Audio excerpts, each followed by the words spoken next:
students, good morning to all of you. This is Priya Misra, your faculty of mathematics. Welcome to all of you on my YouTube channel Sri Vidya Classes. तो आज हम start करने वाले हैं question का solution.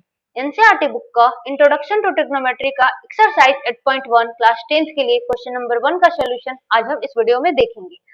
Introduction to trigonometry का basic जो है वो आप पिछले वीडियो में देख सकते हैं, जिसमें जितने भी फॉर्मूले हैं, कैसे साइन का फॉर्मूला, टैन का, कॉस का फॉर्मूला हम निकालते हैं, वो हम वहां पर बता चुके हैं। तो चलिए आते हैं, हम लोग क्वेश्चन रीड करते हैं। In triangle ABC right angle at B, AB is equal to 24 centimeter, BC is equal to 7 centimeter, determine sin A cos A, second है sin C cos C। तो बेसिकली ये क्वेश्चन बोल रहा है कि एक राइट एंगल ट्रायंगल है, right angle है हमारे एंगल बी पर। AB is equal to 24 centimetre given है and BC is equal to 7 centimetre given है। तो बेसिकली आप देख सकते हैं ये ट्रायंगल है। इस ट्रायंगल में 3 पार्ट्स होते हैं, हम सब जानते हैं ट्रायंगल के 3 साइड्स होते हैं। 3 sides they are perpendicular, base and hypotenuse. Perpendicular और बेस गिवन है क्योंकि बेस हमारा AB 24 सेंटीमीटर गिवन है and perpendicular BC 7 centimetre given है। Now we have to find the AC। AC का क्या है वैल्यू, ये हमें फाइंड करना है। तो हम लोग एक पढ़े हैं पहले, प्रीवियस क्लास में आप पढ़ चुके होंगे पाइथागोरस थ्योरम के बारे में। तो now we applying Pythagoras theorem. Pythagoras theorem बोलता है कि ईच स्क्वायर, जो हमारा हाइपोटेनियस निकालना है, hypotenuse square is equal to perpendicular square plus base square. H square is equal to P perpendicular square plus B square. तो Pythagoras theorem का ये फॉर्मूला है। एच स्क्वायर हमारा H denotes for hypotenuse, P denotes for perpendicular and B denotes for base. तो H square is equal to P square plus B square. Now we have to find the value of H square. H square as usual लिखेंगे। P square हम given है, P given है हमारा 7, तो 7 का square करेंगे। Next be given है 24, 24 का स्क्वायर करेंगे। Next H square is equal to 7 का स्क्वायर 49 एंड 24 का square 576। Now H square is equal to add करने पर आता है 625। नाउ एच स्क्वायर का वैल्यू है बट एच फाइंड करना है, तो स्क्वायर इक्वल टू के इस साइड आकर के अंडर रूट हो जाता है, तो under root 625। H is equal to 25 centimetre. Centimetre में गिवन है तो centimetre. That means AC is equal to 25। H hypotenuse हमारा आया 25, that means AC is equal to 25। Now हमारे पास अब तीनों साइड्स ट्रायंगल के आ गए हैं। AC भी मिल गया हमें 25, AB गिवन है 24 एंड BC गिवन है 7 सेंटीमीटर। अब हम आते हैं अपने क्वेश्चन नंबर फर्स्ट पे, जिसमें हमें फाइंड करना है वैल्यू साइन A का। साइन A का हम लोग पढ़े हैं formula. Sine A is equal to होता है P बाई H। इसमें हमारा परपेंडिकुलर क्या है, BC, तो हम लिखेंगे P BC, P by H is equal to P के जगह पर रखेंगे BC, sine A is equal to BC H AC। Now we put value. Sine A is equal to basic कितना गिवन है 7 सेंटीमीटर, 7, AC गिवन है 25, AC हम लोग find किया 25, हमारा साइन A का वैल्यू आ गया 7/25। नेक्स्ट हम आएंगे कॉस A, 1 का कॉस A।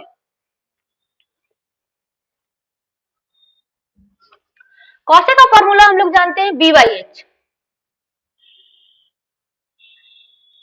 कॉस A का formula B by H। B हमारा गिवन है यहाँ AB, क्योंकि हमारा राइट एंगल ट्रायंगल है, एंगल B पर है, एंगल B जो है इसीलिए हमारा इसका बेस है AB। तो AB बेस और हाइपोटेनियस सेम रहता है, हाइपोटेनियस चेंज नहीं होता है, तो AC is equal to AB given है 24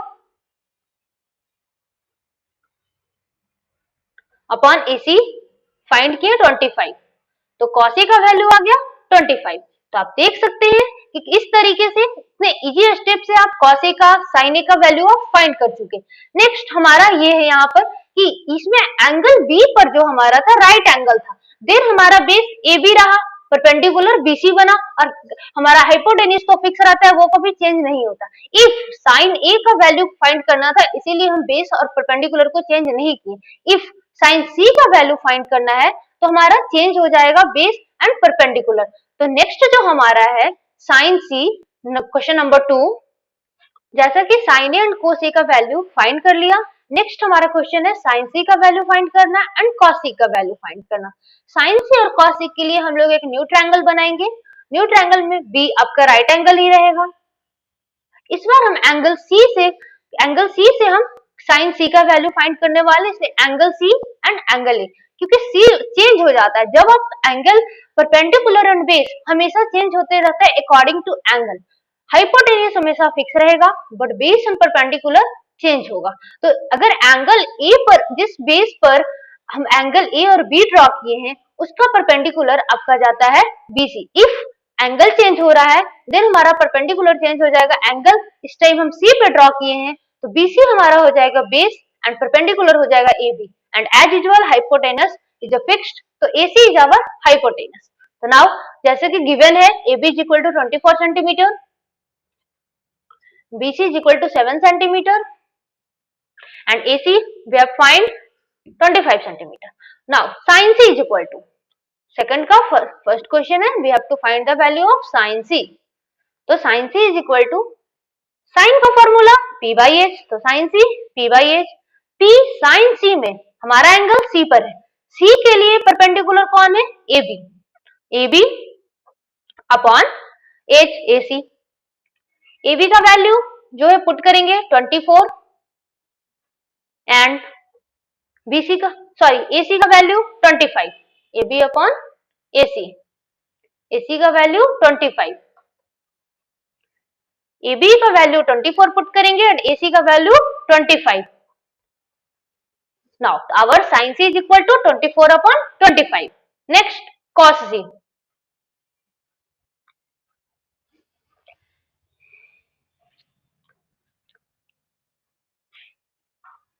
नेक्स्ट हमारा है cos C। cos is equal to हम लोग जानते हैं B by H, base by hypotenuse. B का जो हमारा वैल्यू है, B हमारा एंगल C के लिए, cos C के लिए BC है, तो B is equal to BC, base is equal to BC and H is equal to AC। BC given है 7 centimeter and AC 25 centimeter. Now our answer is cos C is equal to 7 by 25. That's all. तो ये हमारा trigonometry exercise 8.1 का question number 1 का solution है। इसी तरीके से क्वेश्चन नंबर 2 भी सेम टू सेम इसी क्वेश्चन, इसी पैटर्न पर बेस्ड है। आप उसे घर पर एज ए होमवर्क बनाएं।